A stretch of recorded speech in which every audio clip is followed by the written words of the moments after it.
Bonjour à tous, le dernier point de Demain nous appartient. Notre actualité du jour portera sur Demain nous appartient. Spoiler, danger. Une voiture de police a emmené Samuel, à l'insu de Georges et Karim.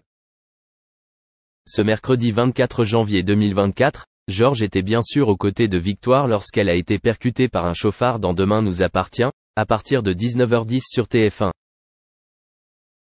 Cet épisode très dense marque le retour de deux personnages importants, des décisions importantes, notamment concernant Martin ou les coups que reçoit Charlie. Georges, Mayel El Ajaoui, est présent sur tous les fronts, tant physiquement que mentalement, pour l'enquête liée à Samuel Chardot et la piste du conducteur qui a roulé dans Victoire, Solène Hébert. Il avait certainement veillé sur la jeune femme qu'il connaissait bien à l'hôpital Saint-Clair. Par ailleurs, Karim, Sami Garbi, souligne à son confrère qu'un témoin a vu une berline noire percuter le docteur Lazzari ce mercredi 24 janvier 2024 dans Demain nous appartient sur TF1. Le premier indice qu'exploitent les deux policiers dans ce nouvel épisode. En garde à vue, Georges cuisine pour Samuel, qui traverse une période de sevrage après avoir été contraint d'arrêter toute drogue.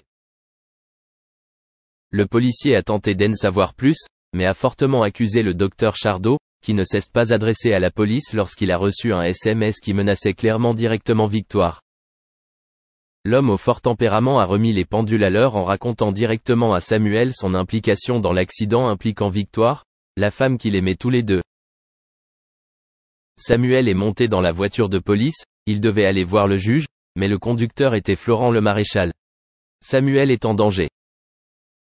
Mélodie, Nelly Lawson, accompagne Georges à la plage de Sète, qui lui révèle que son ami est dans le coma. Il décrit son lien avec Victoire. Au même moment, Soraya, Kenza Saïb Couton, se rend dans la cellule de Samuel car elle sait qu'il l'a désigné comme son avocat mais elle a refusé. L'homme qui a fait tant de mal persistait à dire qu'il aimait Victoire. Cependant, Soraya a toujours maintenu son opinion antérieure à son sujet et l'a réprimandé, « Je m'en fiche. Cela ne change rien.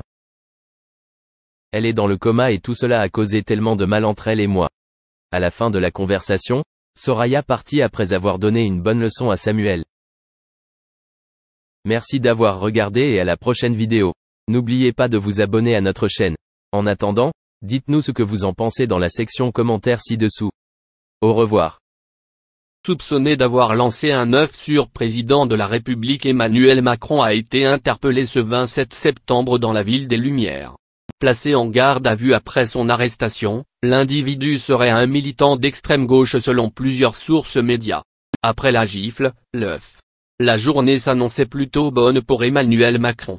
En visite au Salon international de la restauration, de l'hôtellerie, et de l'alimentation, qui se tenait du 23 au 27 septembre à Lyon. Le chef de l'État a une nouvelle fois été victime d'une agression. Après avoir reçu une gifle le 8 juin dernier, lors d'un déplacement dans la Drôme, Emmanuel Macron a été la cible d'un jet d'œuf ce lundi 27 septembre.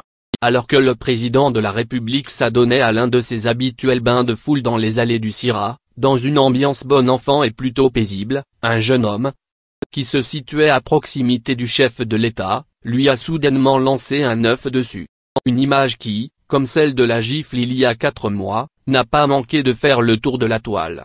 Polo noir, bermuda jaune, l'individu serait âgé de 19 ans. Le suspect a depuis été placé en garde à vue pour violence sur personne dépositaire de l'autorité publique avec préméditation, rapporte notamment BFM Télévision. Qui précise tenir d'une source sécuritaire que le jeune homme serait potentiellement lié à l'extrême gauche.